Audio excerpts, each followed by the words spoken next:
BRS సభ కోసం ప్రజలు ఎదురు చూస్తున్నారు. పాలన వింతగా ఉంది. మార్పు కోరుకున్న రైతుల కళ్ళల్లో కన్నీళ్ళే. వరంగల్ నేతలతో కేసీఆర్ సంచలన కామెంట్స్. ఇక చూడు, మార్పు కోరుకున్న రైతుల కళ్ళల్లో కన్నీళ్ళే. నీ పాలనలో కన్నీళ్ళే లేవు. ఈయన పాలనలో కన్నీళ్ళే లేవు. పెద్ద మనిషి పాలనలో అప్పనంగా 2018లో ఈ పెద్ద మనిషి ఏమన్నాడు? రైతులకు ఉచిత ఎరువులు ఇవ్వబోతున్నాను అనగానే ప్రగతి భవన్ల సపట్టు టట్ట లొట లొట లొట లొట. ఓహో అమ్మ ఎడవండుకుంది. మరి రైతుల ఉచిత ఎరువులు వచ్చినాయా?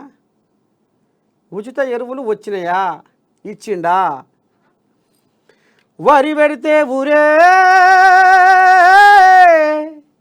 వరి పెడితే ఊరే, మీ నాశనగారాన్ని మీరు కొని తెచ్చుకోకుర్రీ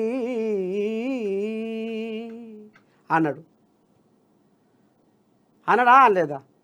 వరి పెడితే ఊరే, వరి పెట్టకుర్రీ, ఒడ్లు కొనే దిక్కు లేదు, ఒడ్లు కొనే నాదులు లేడు అని సర్కారు ఈయనదే. ఈయనేం చేసిండు అయ్యా?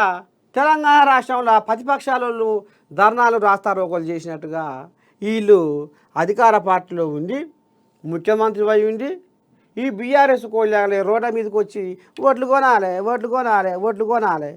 నువ్వు ధర్నా చేసే మొగోనివి గీడ చేస్తావా? ఢిల్లీలో చెయ్యి. ఏమయ్యా నేను గీ చేసిన, నువ్వు కూడా గిజ్జేయి అని అన్నవా? అనలే.